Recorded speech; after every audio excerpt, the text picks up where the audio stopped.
Good morning, everyone. This is Biz Chicks TV. This is the place where you can find tips and tools to help you do business better. We're here to help you run a profitable business that's fun to run and to take the hassle out of your hustle. And today is Friday. And on Friday, we talk tech and English. I'm here with my partner and friend, Miss Francine Gregory, real estate entrepreneur and tech diva. She is here all the way from Sacramento, California. I'm Carolina from California Cover Ups, and we're the Biz Chicks. So we want you to sit back, relax, enjoy. Let us know you're in here. I see a couple of people watching, and I'd like to know where you're watching from and who we're talking to. We hope that you will enjoy the conversation. If you have a question, put it in the chat and we will do our best to get to it while we're on the air. In addition to that, I want to give a shout out to everybody watching on the replay to say, hey, we really appreciate you tuning in. And we've got some great stuff for you today. We're going to get started. How you doing, Fran? All is well? All is very well. I love the hair. I really do. I think I found the look. Okay. So we always start this segment off with this day in tech history. This is Tech Divas, Tech Life Weekly. There's always something going on in tech. Tech rules the world, people. Well, almost. It keeps everything going. How about that? Okay. So today, this week in tech history, there's a couple of things I wanted to cover. Some things that you may not have known. July 7th, 1936, several U.S. patents are issued for the Phillips head screw. Screwdriver to the inventor Henry F. Phillips. Phillips founded the Phillips Screw Company to license his patents, and one of the first customers was General Motors for its Cadillac assembly lines. By 1940, 85% of U.S. screw manufacturers had a license for the design. So he had an idea,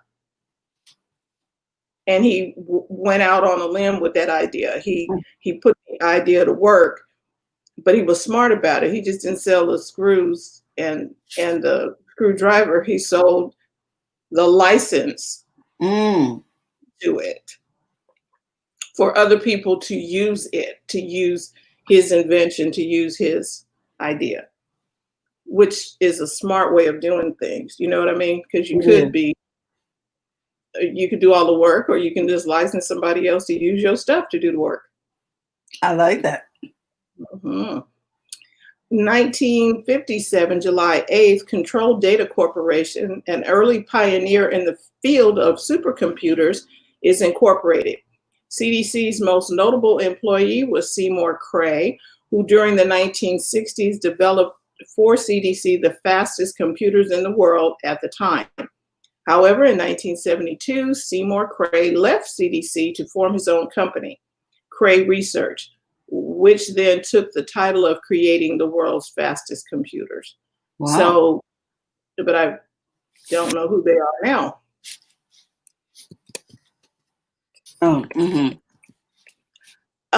July 9th, 1981, Donkey Kong and Mario's birthday. 81 does not sound that far away. The game that launched two of the most famous characters in video game history is released for sale.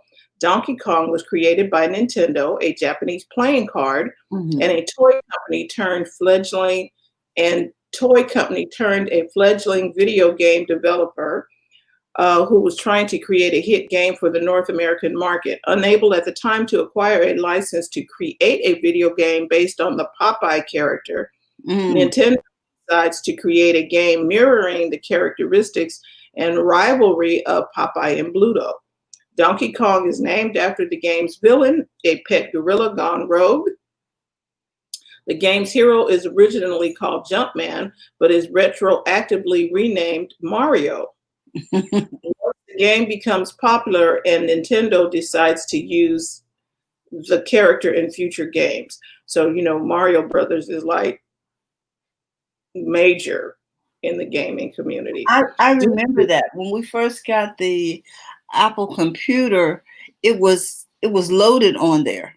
And it was like, Right. oh, okay. And the kids just loved it.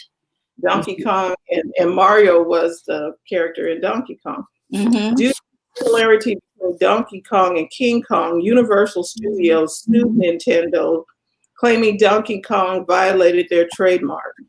Kong, however, is a common Japanese slang for gorilla. The lawsuit was ruled in favor of Nintendo.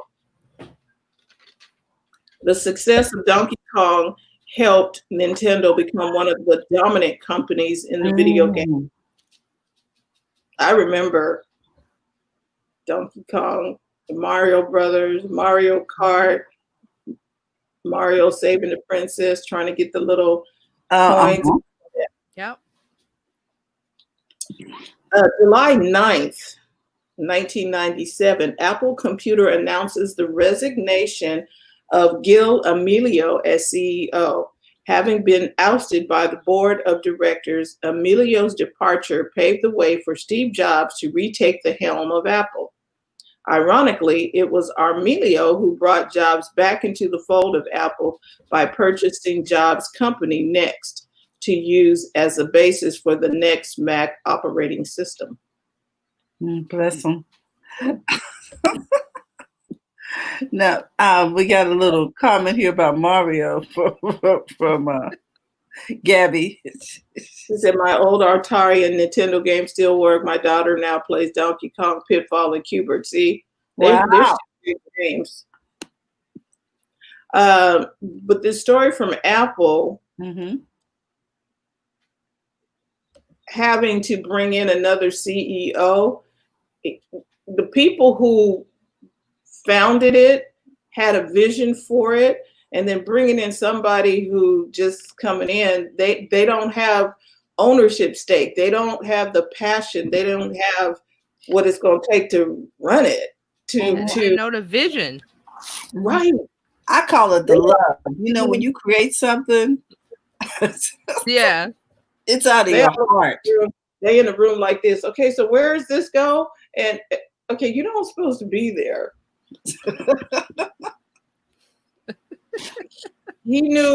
Steve Jobs knew exactly where he wanted to go, where he wanted to take the company. And you got to find people with that same vision to carry it forward. You cannot. And this is why. He didn't want to have to keep rewinding. He didn't want to have to there are a lot of people who have no clue. And he was one who had no clue. And he bought Steve's company Next. Mm-hmm. And where's that? I have no idea. Well, Next turned into what is it? Pixar. I think he turned Next into Pixar. Oh, really? Steve Jobs, yeah. Jobs turned Next back. Yeah, Jobs turned Next into Pixar, which got bought by Disney, which was a good move for him. It was a really good deal, but Gil is only as history as being ousted from Apple. Okay. Right. And the last story today, first international communication satellite, July 10th, 1962. The world's first international communication satellite, Telstar 1, is launched into orbit, a collaboration between US, Britain, and France. Telstar 1 introduced the world to transatlantic video feeds and ushered in a new era of communication.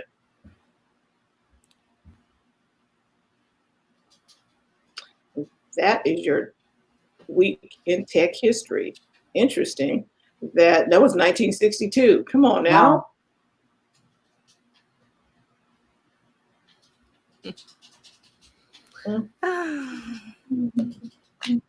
So, what is happening in the world of tech, people? What stories that we got going on? Well, I know Terralina has something. I've got something for you. I want to talk about the one of the, let me get this headline up. Meet Shani Dow, the first Black woman in Tennessee to raise $1 million for a startup. Ooh. She started this startup app called POSSIP, POSSIP, and it is to help parents communicate with administrators when they are concerned about things like racism or want to even say positive things about the teacher so that they can connect directly with the school administrator, and people are signing up their schools because she faced a lot of issues during her education in Houston, Texas. And so she designed an app to encourage better and more communication between parents and administrators. Okay. She said to that end, she hopes POSIP, among other things, opens a dialogue for parents to let school leaders know about acts of racism in their buildings or on their school buses, which is interesting. Our platform makes it just a little easier for parents to share and educators to learn more about what matters to most parents, because some parents have language issues. They may have they may be concerned about mental health issues or something else altogether. So she created POSSUM, and it's taken off, and she's got the funding there. And I'm just so happy about this because it's a positive way to improve the school system, especially with all that's going on. This is a timely thing. Let me tell you why else I think this is timely. I think it's timely because in the light of the virus, people may not want to go up to the school. Yeah, that's a big discussion now. Well, you can't go up to the school because the school's not open. Well, I'm just saying they're talking about, your president wants to open all the schools. I'm just saying, as they open, or even if they're online, if something's going on that is a concern, you can communicate directly to your principal, your local school administrator. Right. And so it's kind of like a text system, some way to send messages, communications in real time, and without, and it's all one platform instead of, okay, well, there's a message on Twitter, there's a message on Facebook, there's a message on the text message, and instead of having all these different places, there's a one place. There's a safe place to go and communicate and have a forum, I guess, really with other parents too, to make other parents aware of what's going on. So I was just like, what a ingenious idea, because also, Francine, sometimes your stuff gets buried in somebody's email. That's what I'm saying. Instead of, okay, most people don't look at an email. The sidebar, emails are still a good way of communication, but it takes a text message or some kind of something to let somebody know that there's an important email, which means now that's a two-step process instead of directly to the intended audience. And I don't know if you have a phone number, a personal phone number for the administrator. Does school really take text messages? You see what I mean? That's what I'm saying. You are not getting the teachers or the administrator's personal details. They're not giving you that. They're not giving you their home number and all of that. So you don't get to call Mrs. Brown at home to tell her about nothing. And this allows you to have a community discussion, so that if the administrator feels that it shouldn't be elevated, it may be something that the parents want to talk about to squash some stuff before it gets ugly. So what is Gabby saying over here? Put it up. Mm-hmm. No, I'm asking you. Put it up. Okay. That's the Nintendo. She talked about that. Yeah. So I am going to put in the link so you guys can read the article if you're interested in it. But I thought it was interesting because then I thought about, okay, so this is a great way for administrators to communicate. How else can this be used in business? Because you would be surprised how many businesses do not have an internal process for the employees to complain. That's why a lot of times they end up on Twitter and different places, because there was no forum where you could get a direct access to a VP. Well, see, now that is what Twitter is supposed to be doing. Most companies have a Twitter account where you can send a direct message. But it's not internal. You see what I mean? That's the customers, but the employees. Do you understand what I'm don't saying? have Yeah, because well, some of them have Slack. Now there are some apps that they have. TJ uses Slack. She'll be back in a minute. Yeah. TJ uses Slack. There's Asana. There are other programs that are there, but I don't think there were any for the school system. That was, you know what I mean, in the business world there was. Hey, yeah. Brenna and Mark is here with his jokes already. Don't want it. During happy hour. Yes. And who else was it? Pat is in the house. Brenna's here. And I think this is a good tool for things like bullying. You know what I mean? That was one of the reasons why she invented it, designed it, because she had some negative experiences. And she wanted a way for people to be able to communicate those things as parents, because a lot of times if there's a discussion, parents can resolve these things. And a lot of times they don't get elevated because they're not public.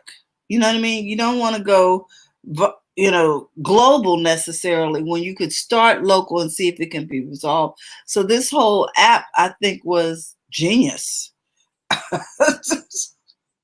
Who knew that there was a need for it? But I can see where, and people are getting on board. The whole Nashville, Tennessee's school system has bought into it, and so I'm sort of excited about it. So what an interesting article. So what do you guys think about that? The ability to cut through the noise. I think it's good. Again, it's having communication all in one place where everybody knows you can go there. And now let's take that further. In your business, where can people go to send something to you, to address an issue with you? Do you have Twitter? Because Twitter is used for that.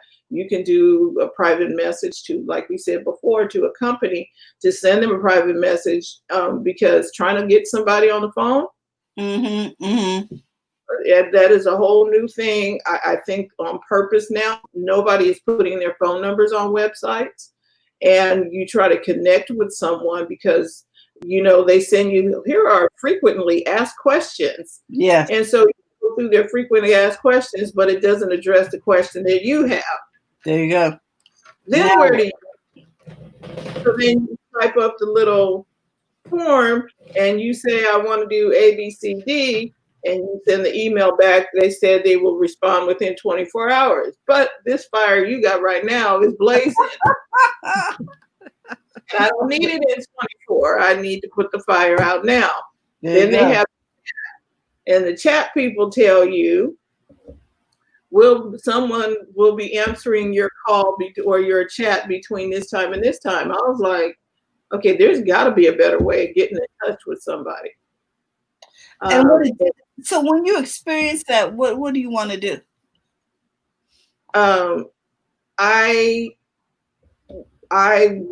There's no way to call, and I don't like doing the email, and I go to the chat, but if the chat is offline, then what? So you can now go to Twitter and go to their message page for that company. Somebody is going to call you back. Yep. Because Mark says social media shaming is the only way I get a response from large companies when I have a problem. Right, because that's what the large companies do. They have a social media team, and one person or more than one person's job is to monitor mentions of the corporation. So it didn't start this way with social media because large corporations weren't on social media, so they didn't really care. But now, like Mark says, people go to you go to Twitter and complain, or you go to Facebook and you tag the company. You're going to get a response versus sending an email or calling, because that's like the public face of everything. There's a discussion going on the surface that they're looking at. Right, and they want their stuff fixed Mm-hmm. Yeah. They don't want their reputation ruined, so they want. What is it? The squeaky wheel gets the oil. The grease, yes. That gets the grease. Then that's what you do. I always recommend that you have a problem with a company and you're not getting anywhere by calling, or you're getting a block, whatever. Go to Facebook, tag the company. Go to Twitter, tag them. Go to Instagram, put your rant, tag them. They're going to see it, and they're going to either reach out. If they're reputable, they're going to reach out to you and say, okay, let's take this offline in a private manner, and we'll talk to you on the side, not outside of the cameras or the public face of everything, because they don't want the black eye. Right. And I try and go to their direct message first. Yes. Mm-hmm. You can do that, but some people jump right into the, Marks. Yeah, he's very squeaky. Well, you get the grease, you get the wheel, you get the oil. Yeah, if you don't help people, they're not gonna help. Like, right. I bought something at Best Buy, and I'm like, where are my receipts? And I'm trying to remember what email did I send that I have filed. I'm like, okay, because I don't get paper receipts. I'm like, oh my gosh, because it was a product and it had a warranty to go with it from AppleCare, and I'm like, where is my receipt? And I'm looking, it's not in that email, and I kid you not, I was like online trying to call, 15, 20 minutes for the phone to ring and ring and ring and ring. I'm like, that is not good. We fixed that. And then I went to the website to find out, I asked the question, where's my receipt? And they told you, okay, go to your receipt thing. And if you, sign into your account, and then you can see your receipts there. I was like, I do not have an account with you people. So how do I get to my receipts? Again, because I can remember what email I used. Mm-hmm. So I finally got over there. By the time I went to the corporate office, I think the 800 number or something. It was the main corporate number. And they said, okay, we can call you back in 21 minutes or whatever. And so I said, okay. They called me back, and I'm still twiddling around. And he said, oh, your receipts are at this particular email.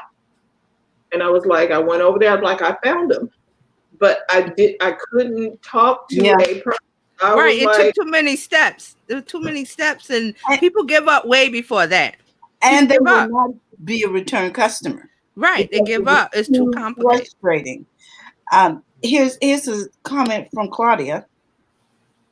Did you hear about the small business that was pranked with a bad review, and the lady responsible deleted her account? It was a whole fiasco. The company spent hours trying to resolve a false claim. Now, that is not what you do, people. No, you don't do that. Wonder what platform was that? Was that Facebook or something else, Claudia? Do you remember any more details? Because that's happened a lot. Really? That's terrible. Talk about all these. Hi, Dr. Tachi. Hey, what happened?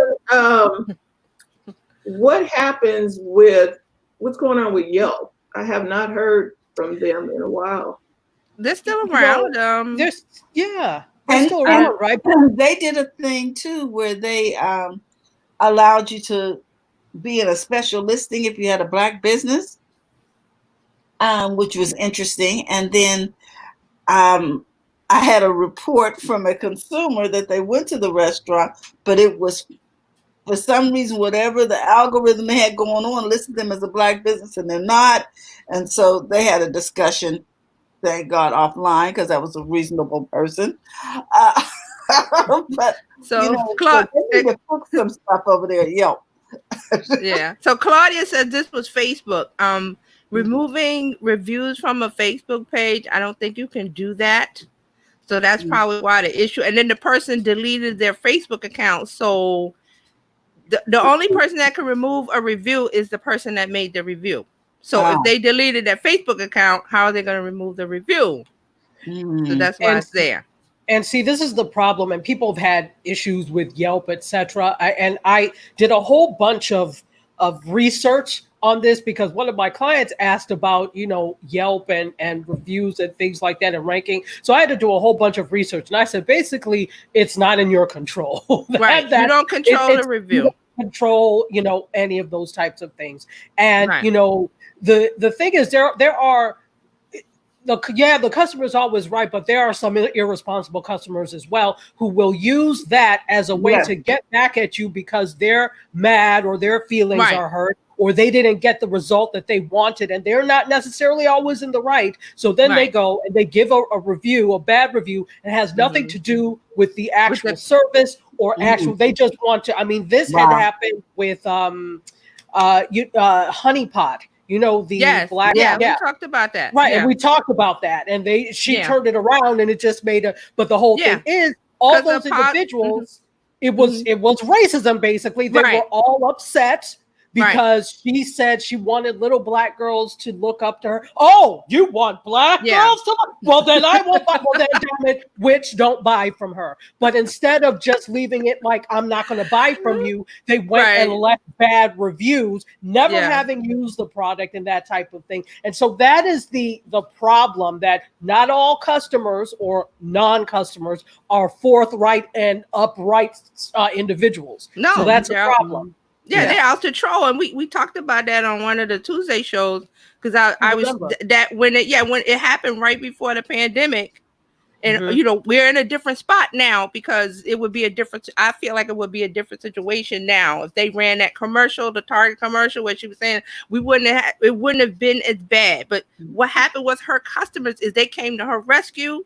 They all went on, like you said, oh, witch, we're not doing this. They came on. Not today, witch. Yeah, not today, witch. So they went on with the positive reviews. They went out and she sold out in Target and she sold out our website because the people who were her customers, who were our audience, wanted to support her and was like, we're not going to let this negativity happen to her because of a commercial. We don't care about you Karens that, those are the Karens that we call them now. They were doing that because she said one word, black. She said black girls. And I was the first one to what can I buy? Even if I don't need it, damn that's it. But that's what happened. Your customers, the people that want to support you in your audience will come to your rescue. Absolutely. So, and also with Yelp, there's been a whole bunch of situations where businesses have been inundated with false reviews to like a get back at you when they like Dr. Tati said, they didn't even go to the restaurant or they didn't even go get the services. They just got mad, and Yelp will try to push those reviews to the side because they know it's like a tsunami of bad reviews. That's a signal for them to okay, this might not be right. They push it down. They don't delete them. They push them down to where you don't see them. Okay. So Yelp has like a little algorithm that alerts them to it, but it doesn't remove.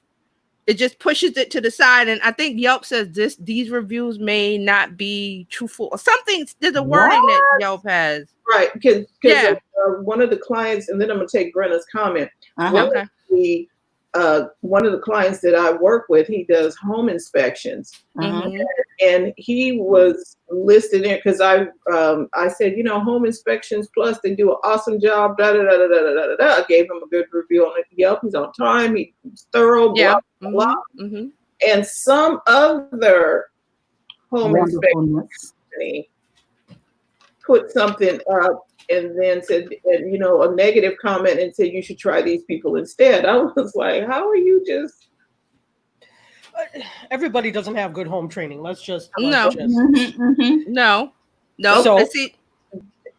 okay, then that is it in a nutshell. Because I was like, how do you even put it in your mind that you are even going to do that?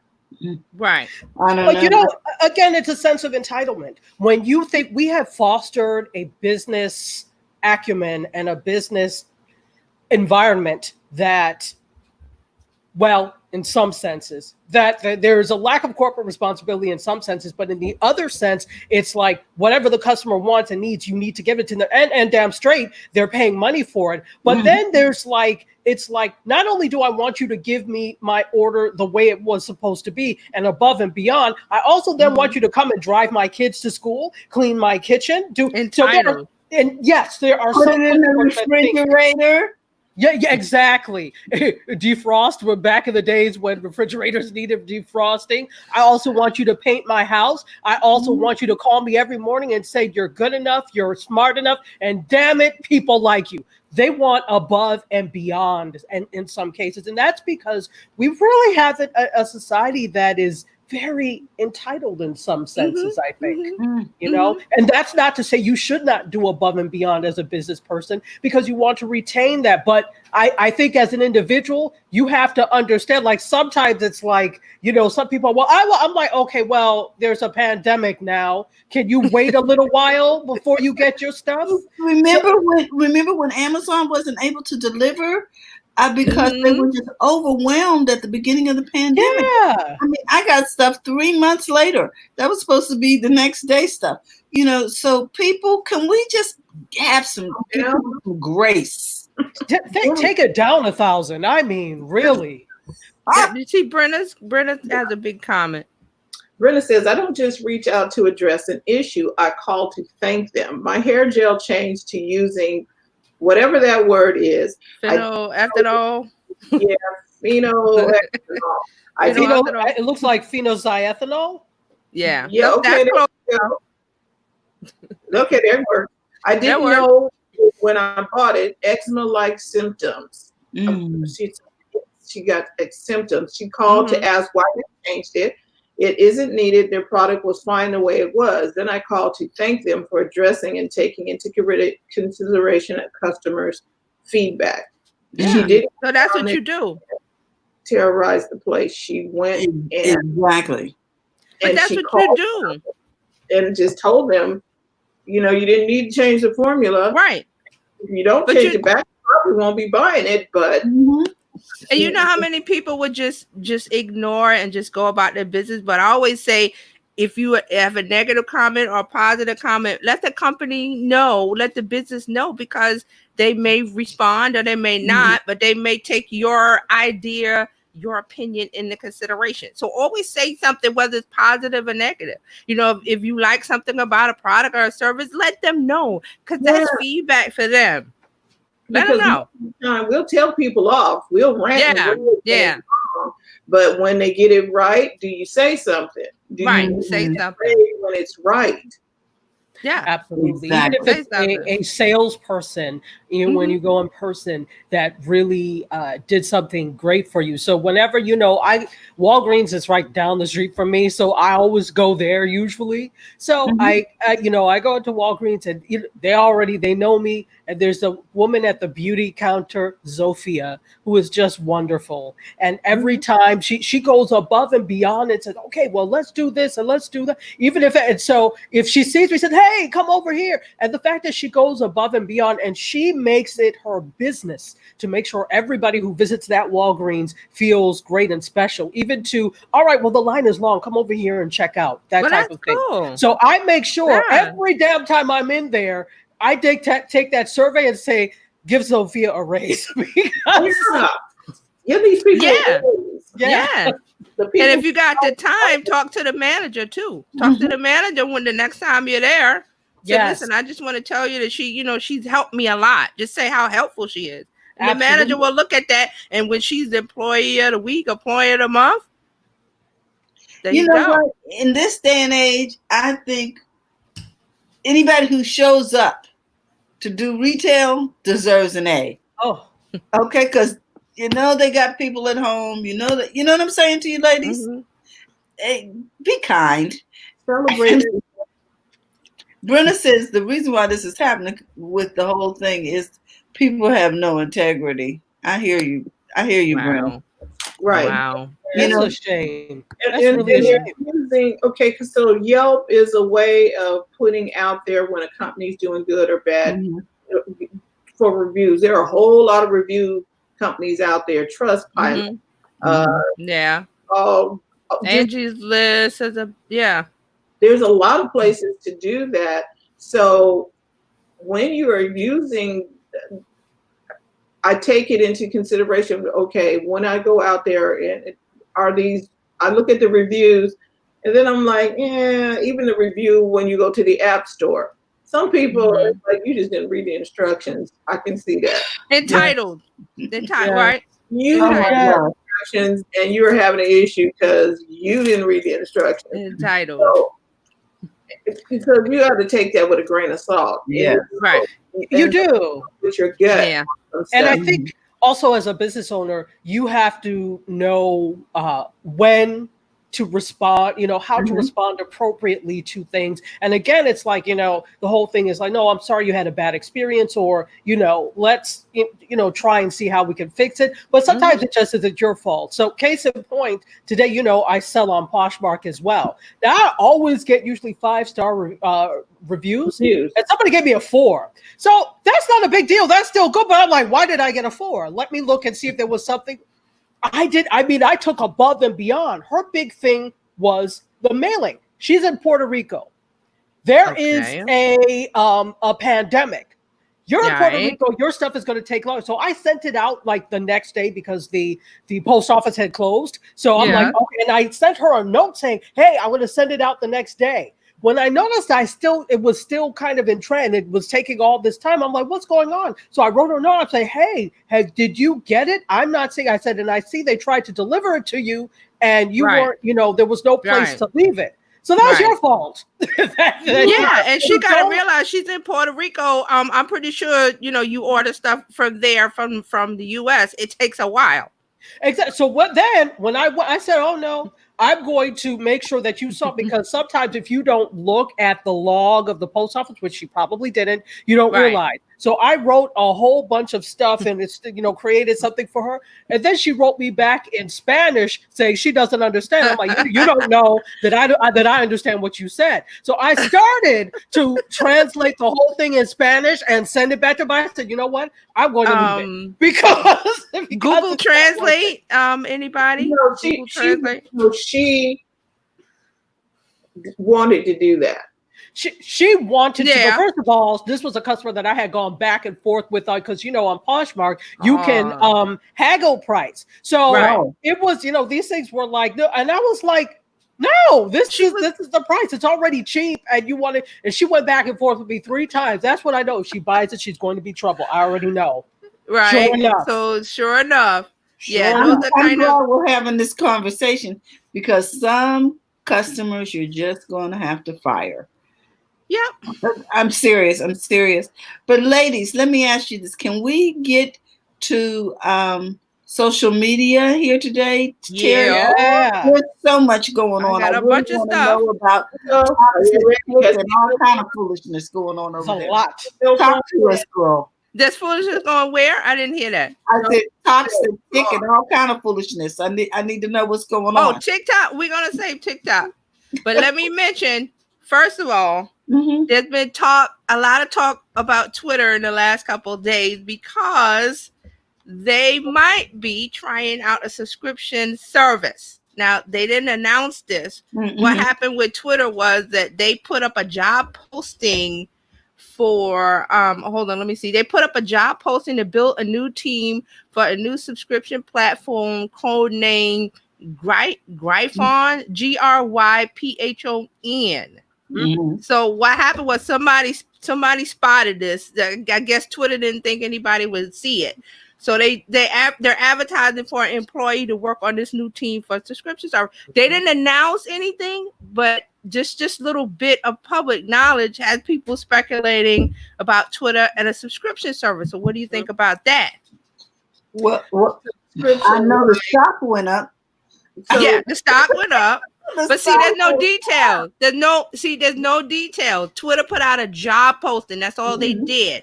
For somebody to work on the team. Well, they were talking about it on Bloomberg News, on the stock report, about how the effect it had on the price and all of that. Right. The possibility of a subscription service. But sometimes these things are artificially inflated or artificially affected, because there's no word on exactly what or how or when yet. Details. No details. Because we had talked about this on Wednesday too. And so the thing is, this is a good way. these companies always think, oh, well, nobody's going to see, but people are always scouring to see what's happening job-wise. So that job posting came up. Same thing. There are always people. This is how things are discovered sometimes on Instagram, etc. A piece of code that is written that is hidden, but somebody who's a coder is able to say, oh, they've got this, so they're probably going to come up with this next. Yeah, so people that are coders, people that are looking for jobs, these are the top two ways, in my opinion, that things are found out in terms of what direction a company is going to go. So always look at the job postings, because that lets you know what direction a company is going to go if they're hiring for a position. We still don't know, but this has the effect of on Twitter saying that if you now are going to have a subscription service, this means revenue that is coming in. I am more secure in the fact that you may be profitable if you have other revenue coming in somehow. So we'll see. And the subscription service would be, we subscribe to a particular company or channel that we want to follow on Twitter. Is that how that's going to work? There are not really any details, right? We don't know, because it's not. They didn't make an announcement. Twitter didn't make an announcement. All they did was put a job posting for a person to work on a team. So, okay. So, all of the news came from one discovery of this, that Twitter might be working on something, and Twitter's being mum. They're not saying anything. So, you know, what is there to say? It's just that it made a lot of noise for Twitter about nothing that we know nothing about. Okay, let me get to this comment over here from Pat Murray. This is from our conversation about customer service, and the lady from Puerto Rico, she said, I hope the Puerto Ricans don't have their items thrown at them. You know something, they've been through a lot, and we don't know how many post offices are even available, you know, under the new administration. Did they even replace a lot of them? Exactly. You know, I'm sure that they got some stuff going on in Puerto Rico. Yeah, exactly. Exactly. Hence, you should know that's not the fault of the company sending you things. When you look at the United States Postal Service, that's them. Yes. And how much pressure they're under. Exactly. So we're going to move on to Instagram. There's a couple of little things. Instagram launches a test of a new shop tab with selected users. Again, go over to Instagram. You may see it. If you don't see it, that means you're not part of the little elite group. But I do have a picture that I want to show you, so you can, at least see what it looks like if you don't have it, because I don't have it. So it's a shop tab. It's not like the one that they had before. No, it's different. It is. Okay, can you see? Can you see that? A little pop. Yeah. So at the bottom, it'll be at the bottom of the screen. It'll be at the bottom of the screen. Right now. Yes, that's why I want to show you the picture. Yes, I am chopped liver. I don't have it. Yeah, so I don't have it either, but you do. You still have a shop feature when you go to the Explore tab. There is a shops at the top. But that's not what this is about. It's going to replace the heart button, I believe, or be next to the heart button at the bottom. What you have now.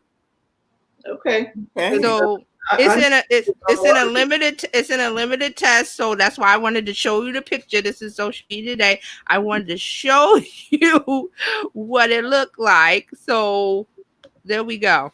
Okay. And that's the reason why.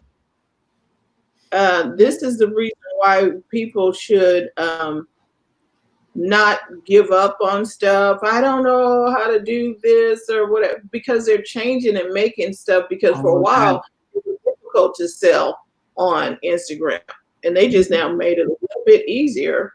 Yeah. Right.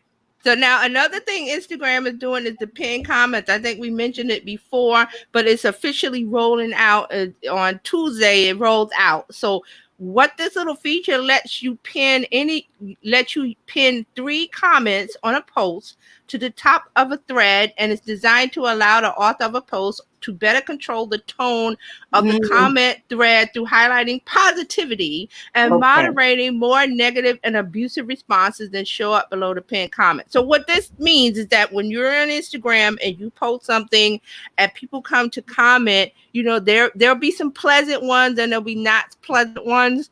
But so you want to control what the comments that people come to visit your post, what they see. So you want to pin the positive ones and kind of push the negative ones to the bottom. Gotcha. That's what it's for. That's pin what it's first. for.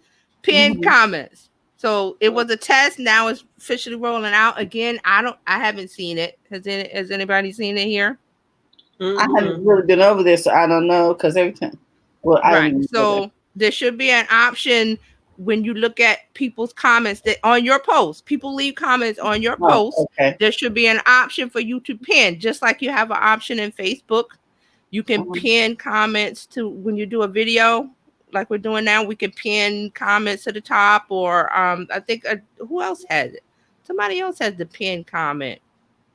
Oh, on your Facebook page. If you have a Facebook page, you can pin a post. Yes. You know, at the top. So it's always at the top. So in Instagram, these positive comments that you want to feature, or you want to feature someone, you know, a customer or a client, you want those to stand out, you pin them so they'll always be at the top, and you can try to push the negative ones to the bottom.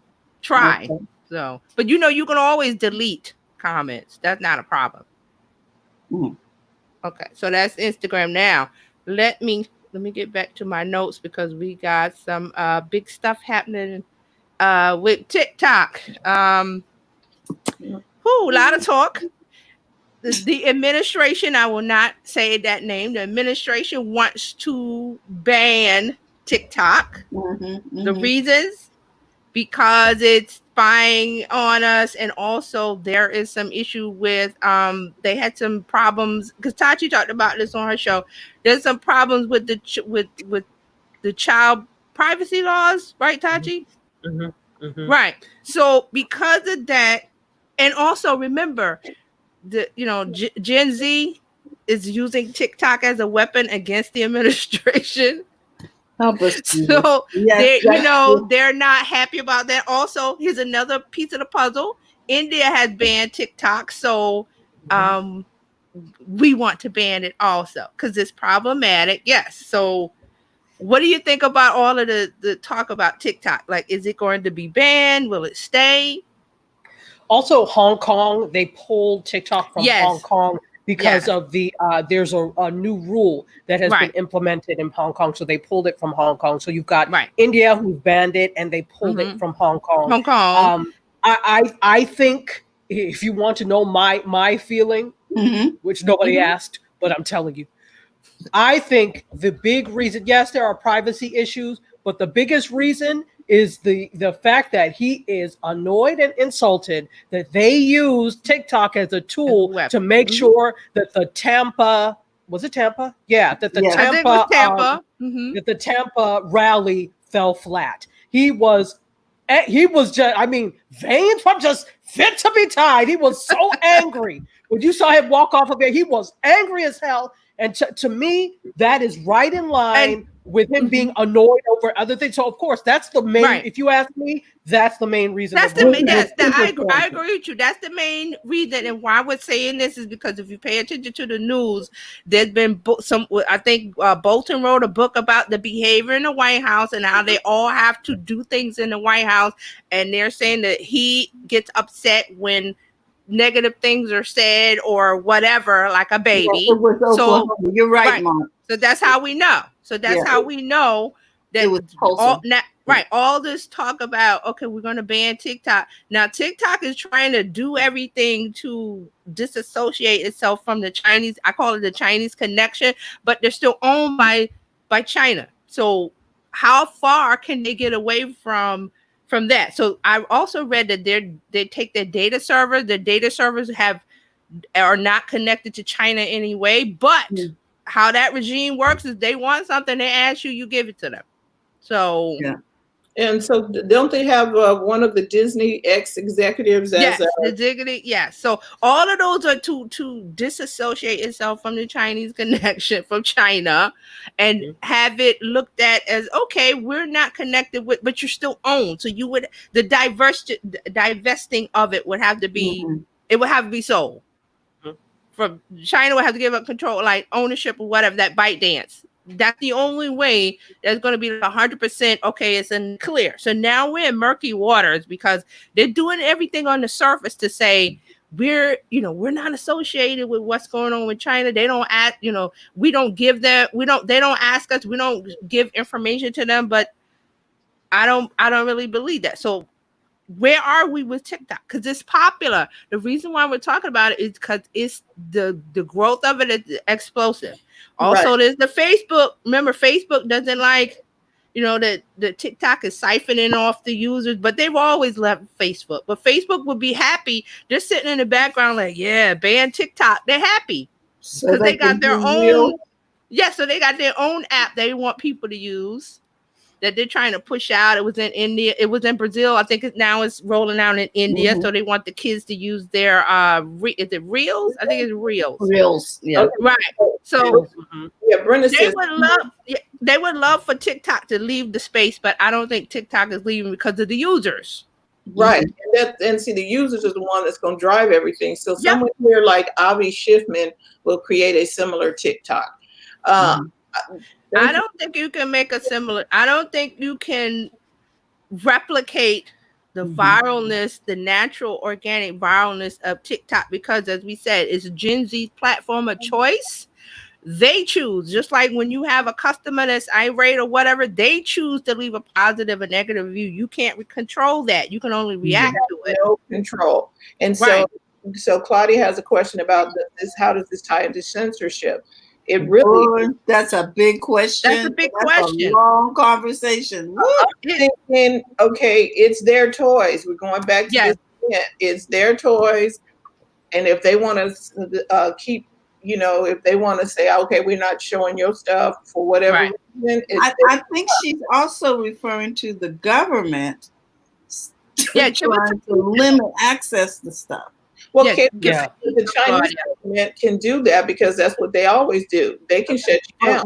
Yes. She's not referring to China. I think she's referring to our. But that's why I asked her to clarify that comment. Is it government or you say TikTok or what are we talking here? Yeah. Because censorship is very broad. And again, the platform. Exactly. It's a big conversation. Yeah. So see, this is my thinking about TikTok is that, yes, it's owned by ByteDance, it's China, but they're trying to divest themselves of the connection. But how can you really divest yourself of the connection when they are the owner of it?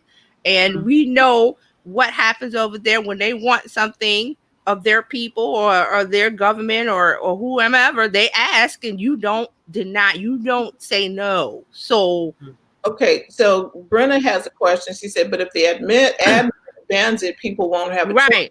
So I have a question. How can, now we're going back to our U.S. government class. They change this up and ban something, the whole Congress has to vote on this. Okay. Yeah. But realize the person we have in the White House is steamrolling all over those things that we used to take for granted, that you can't ban this, you can't do that because we're in America. So we got that side of it too, where he's going to not the Senate, he's going to Supreme Court and is going and asking for this ban and he's asking for that ban. So if we ban TikTok, if he bans TikTok, he can ban that opens the road legally to ban anything.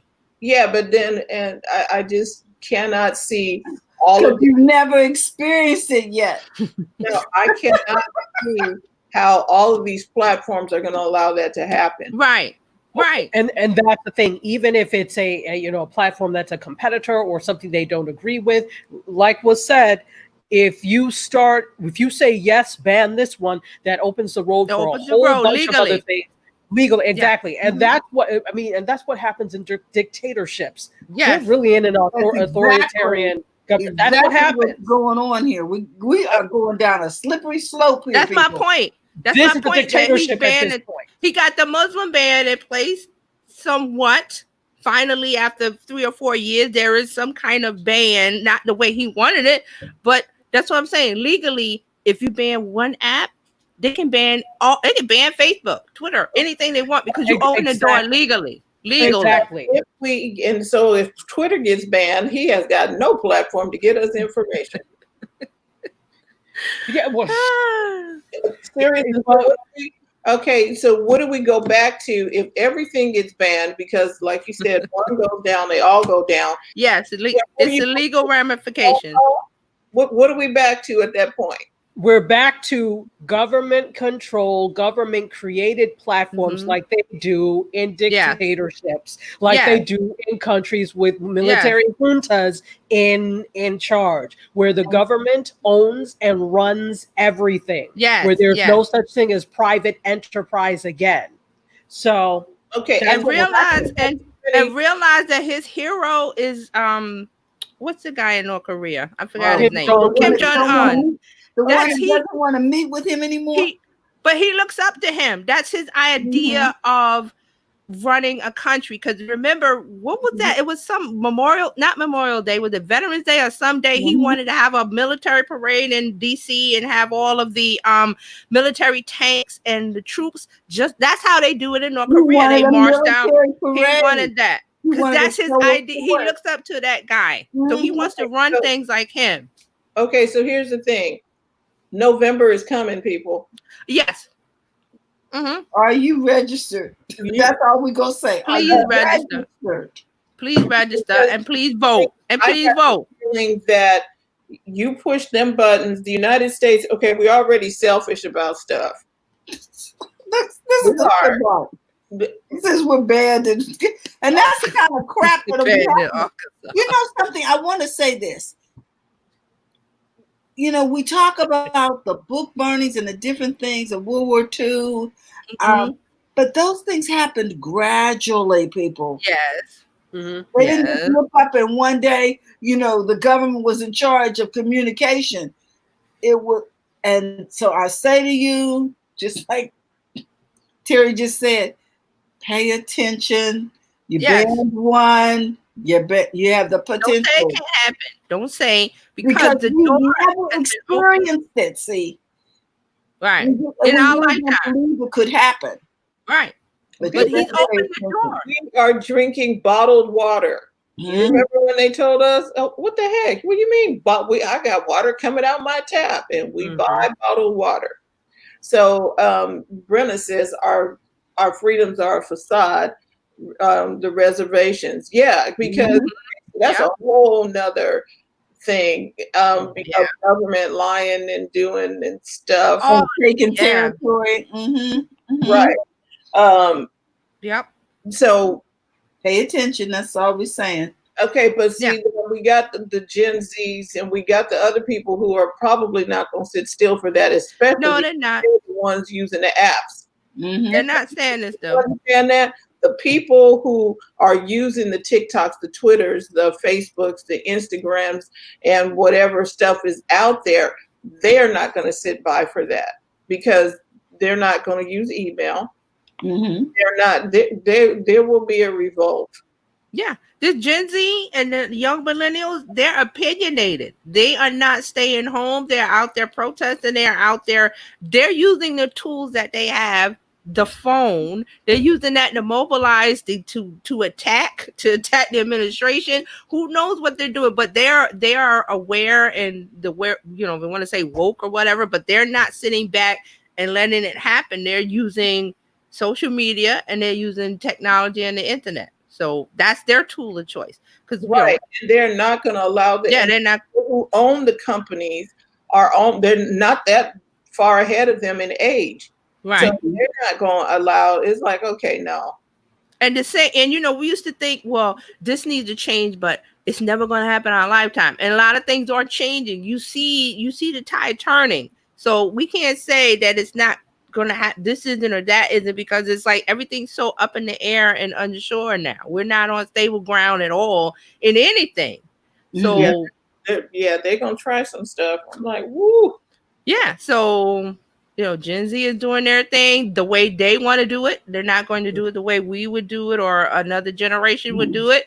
They're doing it their way, and they're opinionated, and they're making their voice heard, which is a good thing. And apparently they're effective. Oh, very effective against this person that we have in the White House. But because they could have done this against anybody they wanted. Yeah. You understand what I mean? They're very effective. Yeah, they have.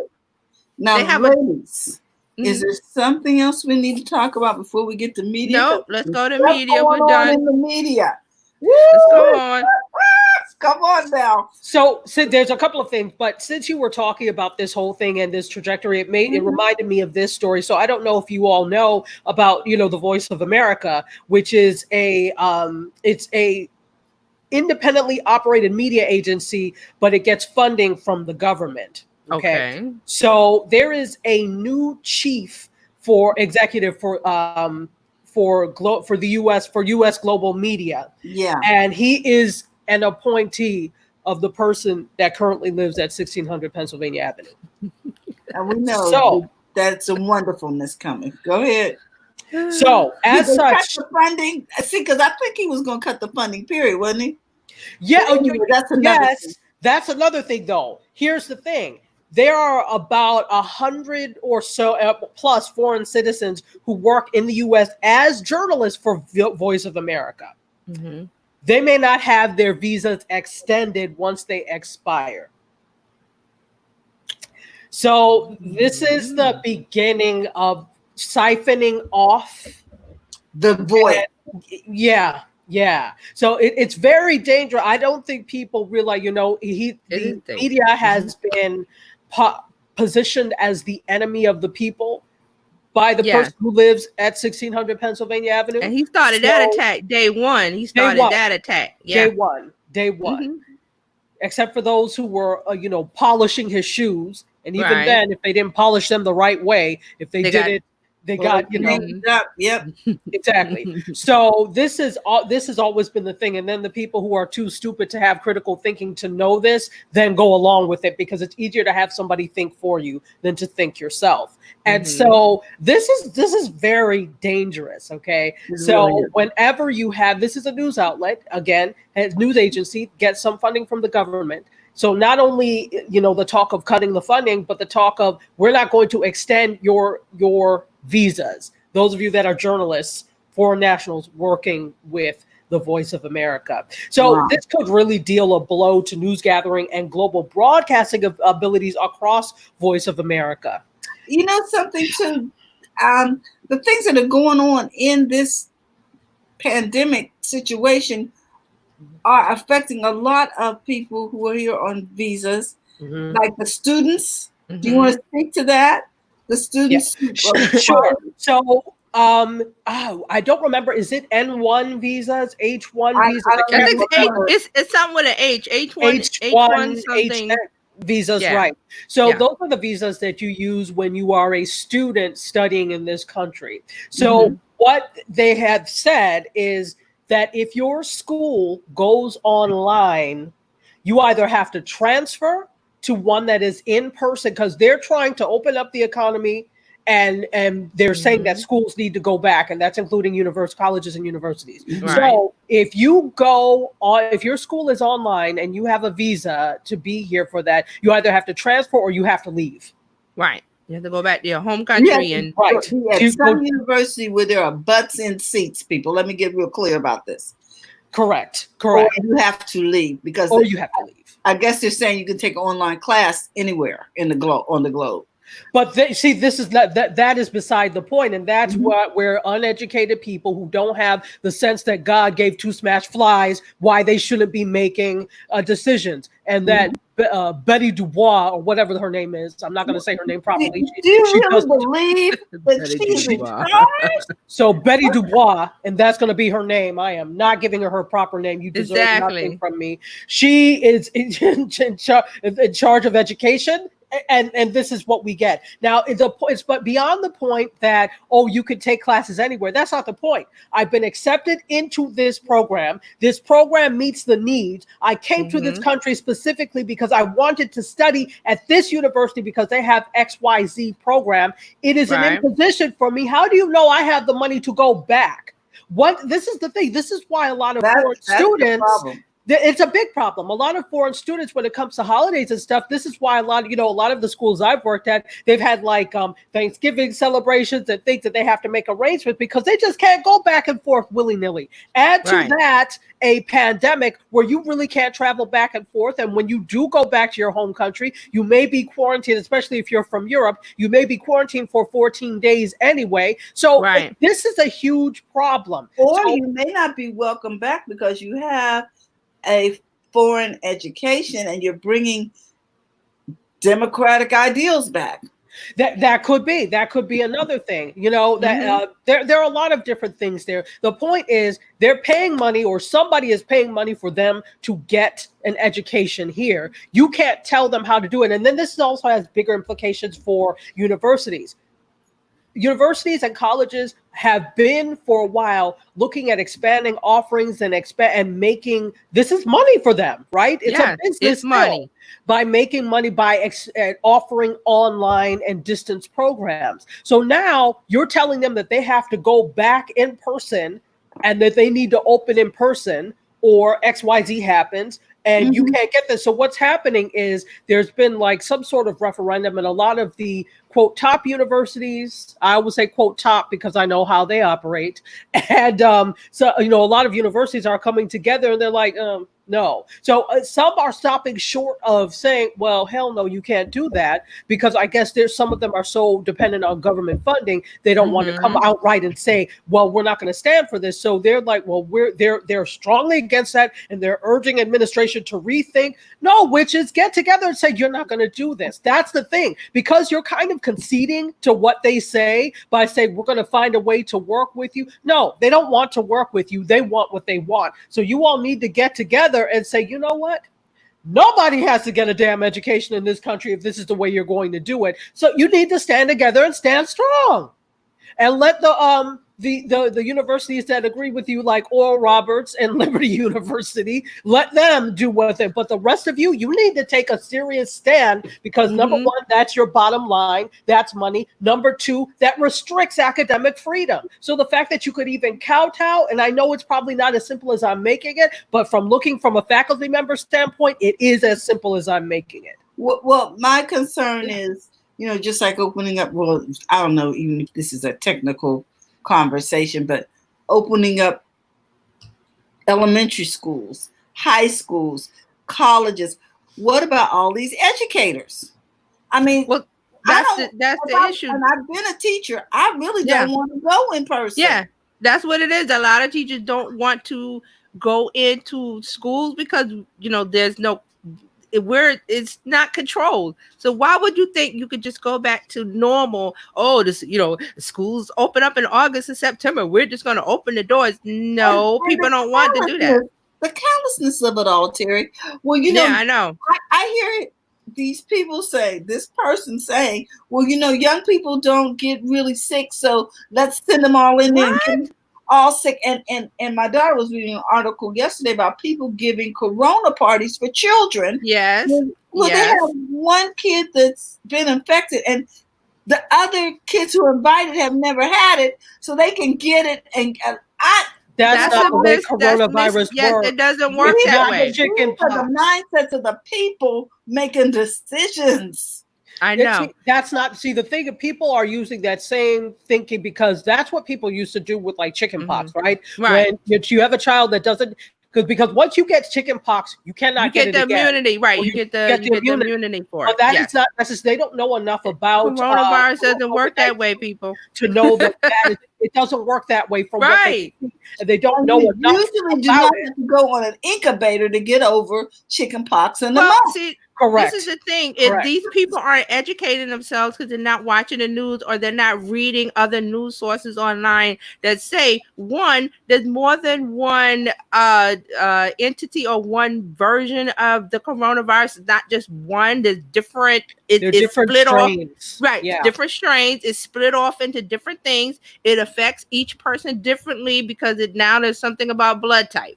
Then there's the people that do get it. They don't have the immunity or their system is compromised and they don't get to be 100%. I read a story about one guy, he got it and now his equilibrium is off. He trips over things and he drops things. He never did that before. And it's because of the coronavirus. It doesn't make you 100% well. Right. So you may get over it, but something else is left sometimes. So this is not one thing like, oh, well, once you catch it, you don't know what happened. Something is thrown off. It affects every person different. Mm-hmm. So, I think I have a colleague at the University of Alabama, and she was saying that some of these students are throwing Corona parties to see who gets it. And, it's not even it's crazy, so there are people that are doing that. So these are the universities. They were putting money in the pot, and the first person that got it would get the pot. Got the money pot. Provided you survive. I mean, you first of all, how stupid is that? But but that shows you that we're not dealing with the mindset of people. You don't really start to have your full sense as a grown adult until you're about 26. Yep. These are the same people who thought it was okay to eat Tide Pods. Oh, thank you very much. So they still need some babysitting. So you have to be the one to say, oh, we're not opening. They're already doing stupid stuff. Stupid-ish. Yeah. We need not open. So we have to be the adults here. And we got Mark's comment there. You want to read it? Mark says, well, they don't know yet the real effects of the virus on children. They have found permanent lung damage in asymptomatic children, and children aren't teaching those children. Mm-hmm. And then Brenna says, brain damage and saw on Science Now. There's going on. So anyway, Dr. Carson, yeah, go ahead. No. But it was all related in terms of media. Right. I wanted to bring up the Voice of America thing, but there are a couple of other things going on that are not as triggering. So I am actually really proud because I have a personal connection. Joy Reid is officially the host of MSNBC 7 p.m. Hour, and she is the first African American woman to anchor a primetime cable news show. And Joy Reid, I know Joy because Joy was my editor when I used to write for the Griot. Ah, okay. So yes, she is phenomenal. I actually started writing for the Griot because I had interviewed her for this documentary that we were working on. She actually used to live in South Florida, and we were covering at an event, a news conference, and we were talking, and we were just like talking in the parking lot. I'm like, this woman is brilliant. Oh my, I mean. When I say brilliant, Joy Reid is brilliant.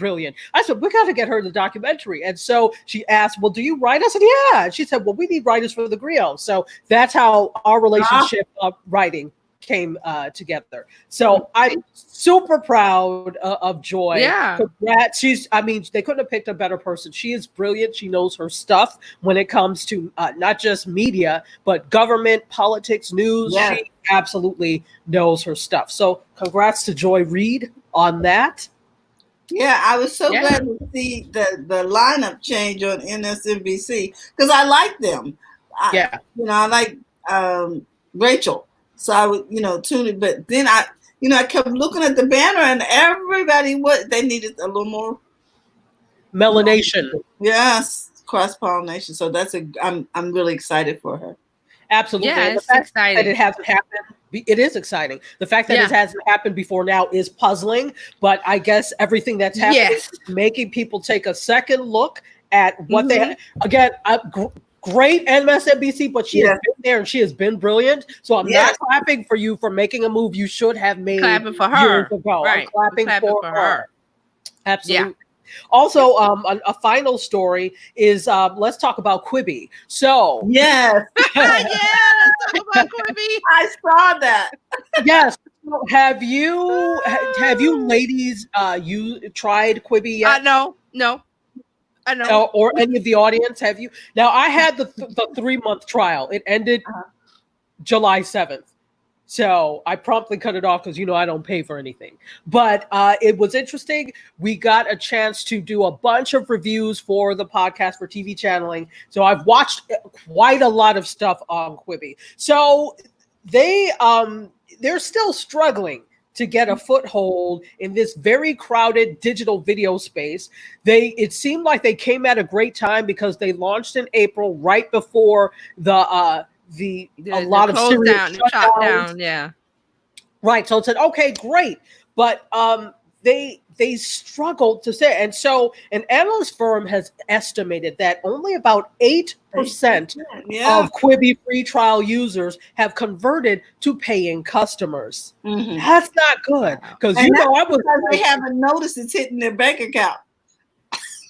Exactly. Well, I always put, whenever a free trial ends, I use my refrigerator. I put a sticky note on there with the and it was like July 7th, cut off Quibi. And I quickly did that. But, there are some platforms when you sign up for the free trial, they will send you an email. Some of them will do it. I love that. You're right.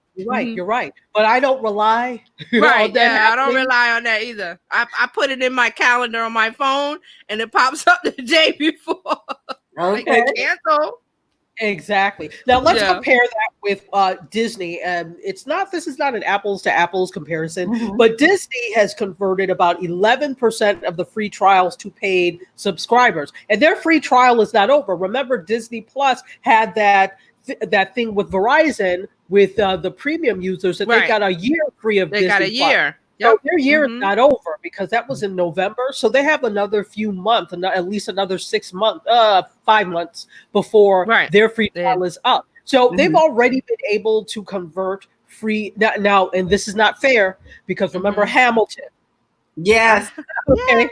Yes. So Hamilton actually, they had a 72.8% jump in people signing up for Disney Plus because the Hamilton movie was coming. So that's why it's not an apples to apples comparison. It's actually kind of not fair because they had such a big event coming. Right. And it's Disney. You know. And it's Disney. Come on. So you can't compare. It's a bigger company than compare.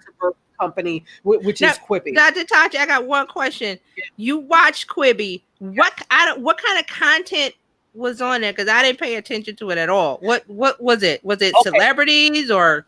Yeah. It was a lot of different types of things. So Quibi stands for Quick Bites. It's an acronym for Quick Bites or a moniker for Quick Bites. Okay. And none of their shows are longer than 10 minutes. So you're able to take in an episode in 10 minutes, or if you want to sit and binge watch, you can. Some of the shows some are reality and some are scripted. Some resolve in the 10 minutes, right? An episode will resolve in the 10 minutes. Then you have to come back for the next episode to watch it. Now they upload everything basic. Some are all uploaded at the same time, so you can binge watch, and then some are week by week. So they've got some scripted things, like there's something called hashtag Free Rayshawn, which is a Lawrence Fishburne is in that. They've got a show which I'm like, why, with Chrissy Teigen. It's called Chrissy's Court. And so think of the People's Court with Chrissy Teigen as a judge. The hell do you know about Fair? But anyway, there's got stuff like that. And there's another one that we just reviewed, which, oh my gosh, makes my teeth churn, if that's even a frame. There's one called, now I forgot about it. It's not Hit the Floor. It's a dance competition, but the floor moves. Okay. And it's basically trying to see how well as a dance crew you can do while the floor is moving and things are flying at you. As a dancer, I object. You can get hurt with the floor moving and stuff like that. As somebody who's torn their ACL, I hate it. So it took all of it. Watching it, I was cringing the entire time. I'm like, you can't do that to dancers. So, you know, it seems like they have quality content. I'm just trying to figure out why it doesn't work. I mean, okay, so again, this is just Kevin and I watching these things, and we're like looking. Right. Some stuff is great, but some stuff I'm like, yeah, that wouldn't happen in real life, or yeah, what the hell is this? You know, that type of thing. So it's hit or miss with some of their content. So maybe they should have, because Quibi needed the audience, an audience to come over, like a group, like the K-pop people, or somebody that has the Kardashians. Why didn't they ask the Kardashians to make something they that do. have their? Okay. Oh, they do? Okay. Well, here's the thing. It's a spoof or parody. It's called Kirby Jenner. So it's a show where Kirby Jenner is supposed to be the long lost twin of Kendall Jenner. Okay. And so basically they're using footage from Keeping Up with the Kardashians and just inserting him in it. So it actually is hilarious, and they did a good job with the, you know, inserting him in. You could barely tell. So it's them, but it's not them. But so see, that's not bringing their audience over. Is what I'm saying. I'm saying like they should have gone influencer style instead of celebrity style, and or a big celebrity who has an audience. If they had gotten Will Smith, he has a big audience. You know what I mean? Exactly.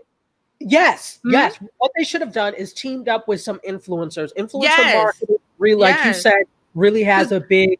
That's a Gen Z. The Quibi seems like they want Gen Z and young millennials, so you got to get the influencer that they look at the most and get them to come over. That's like with Microsoft, you know, with Mixer, they shut it down, but they got Ninja, I think that's the guy named the gamer, to come over and get the attention of everybody to come over. Otherwise, that's why I'm saying Quibi is like, okay, nobody cares because you didn't get an audience to care.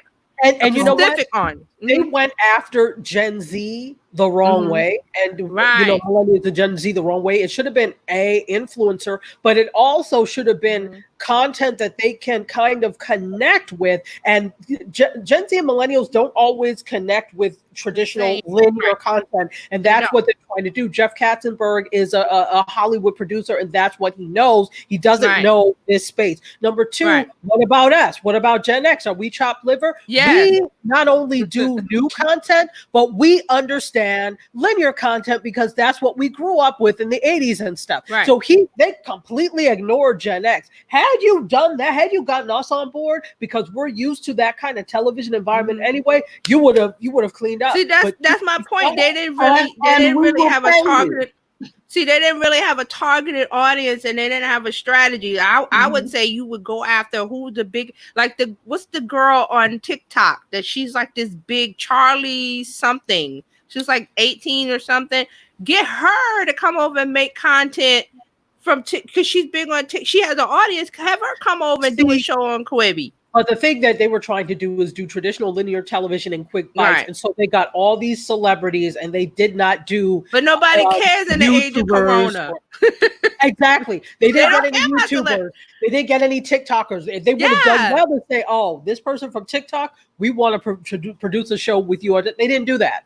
And see, the thing is, especially with this younger generation, they don't care about celebrities because celebrities aren't on the TV or doing things. Celebrities are at home, just like we are, locked down. So they're trying to get attention by taking selfies and doing stuff. It's not working because the attention is not on them. And so Quibi, you came in at the wrong time and you had the wrong plan. But so that's where they are, right? Yeah, poor Quibi. Yeah, I was there, and I was trying to see. They didn't even give me enough of information, enough of a tease of information that I couldn't even want to download the app. Well, I got the app, but I don't want to sign up until I know we got over there. We got some funny comments over here. Some great comments. Mark said Florida's. I guess he watches on Quibi. That is Floored. Thank you. It was called Floored. Okay. Mark, influencer. My dog pays attention to everything I do. You got a captive audience. And then Brenda says, no wonder why I never use Quibi. Not my thing. I'm not a famous person. I didn't even, I knew about Quibi. I just never installed. I never went for the try. I was just like, I don't see where's the target? Where's the audience? Where are you? Because I didn't get it. I like good stories. I like good storylines. You know, you do little British murder mysteries and little snippets. I'm like, I can get with that. But it was. I'm looking. I'm like, I don't do. You can't. I think my point is that you can't make a Quibi just because we can make Quibi, but why? Why? And that's what I've been talking about for the last this whole month. We're talking about why. Isn't Instagram TV and all these other little opportunities to make videos? Isn't that Quibi?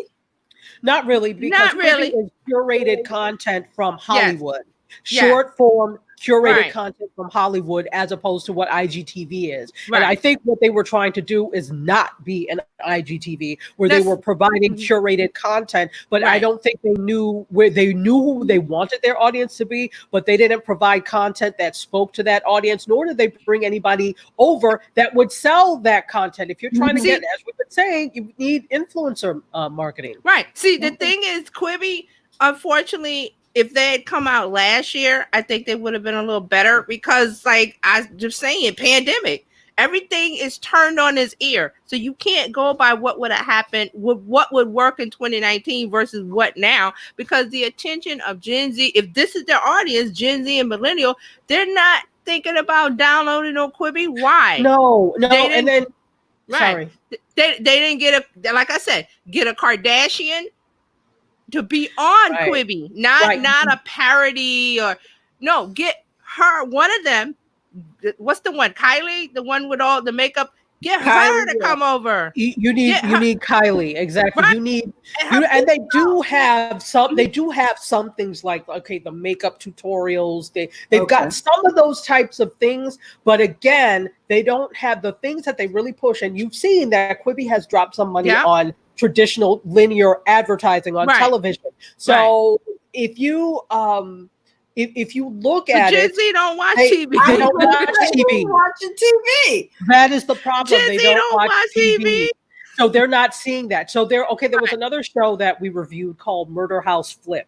And what it is like they go and they redo a space for like a murder house, like somebody was murdered in that house or whatever. So there's a whole story behind the house and like the new owners. But here's the thing: this is the commentary Kevin and I made on TV channeling, is that it's called Murder House Flip, which indicates that these people can't sell their house because there was a murder in it. So you guys are going to swoop in and make something so fabulous that nobody's going to care that Mary Beth, met her demise there. Reveal the fact that it was a murder house. Right, but that's not it. What they do is they're just coming. It's a murder house. These people, if episode we watch, they're staying there. They just wanted to make it great, the backyard great, because that's actually where the person. Okay, in this episode, really quickly, the person, it was a murder house in San Francisco, and the person, this woman who would lure. It was a rooming house, and she would make people sign over their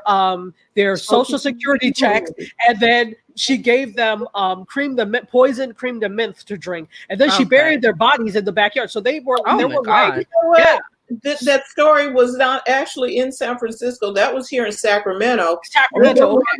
Street. That was the Fuente.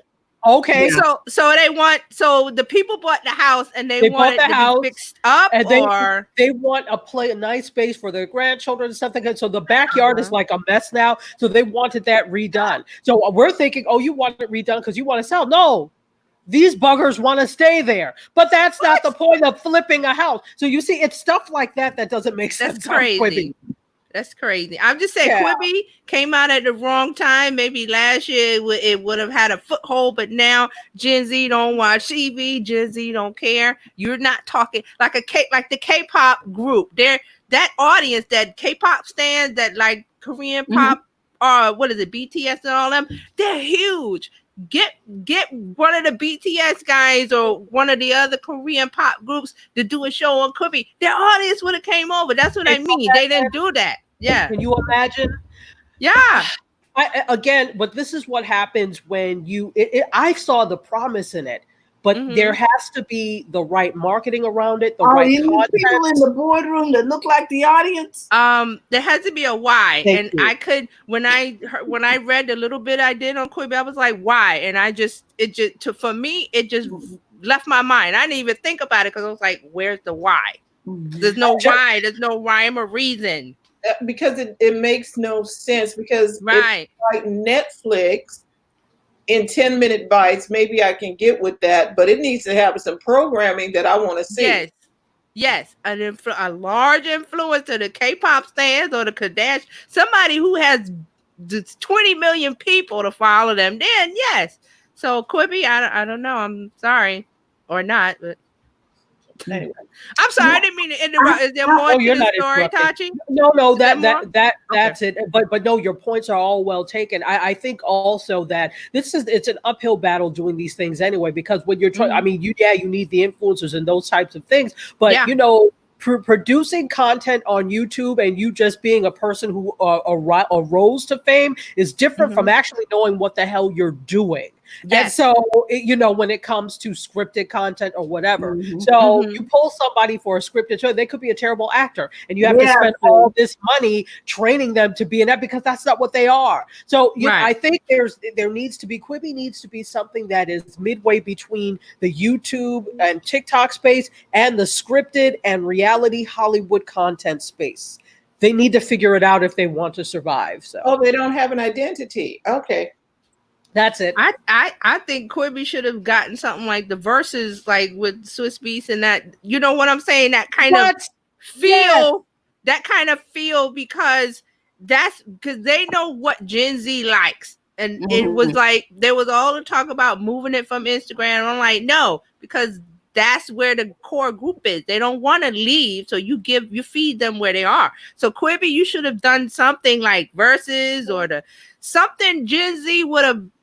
Like, we gotta watch like that. If they had approached Swiss Beats and Timbaland and done even if it's a limited series, a snippet or something, they would have. I mean, again, mini verses or something. And see, now Versus is now on mini verses. And see, now Versus is on Apple. You can watch it on Apple Music or Apple TV. I think now you don't have to watch it on Instagram.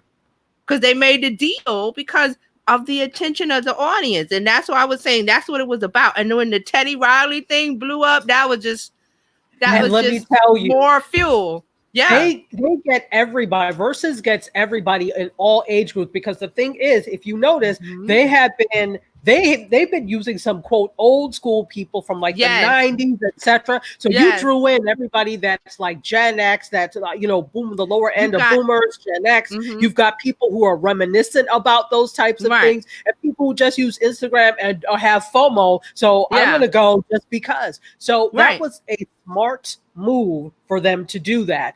If Quibi wants to survive, they need to start watching Instagram.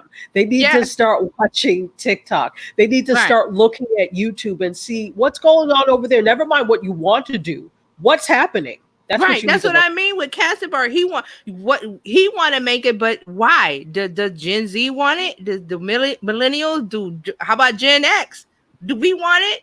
He didn't make it for somebody who wants it. It was like, So they're going to hemorrhage money very soon, because look at all the celebrities that are on there, everybody that has to be paid, all these deals that are going to be made. You really quick and in a hurry need to figure out something. Right.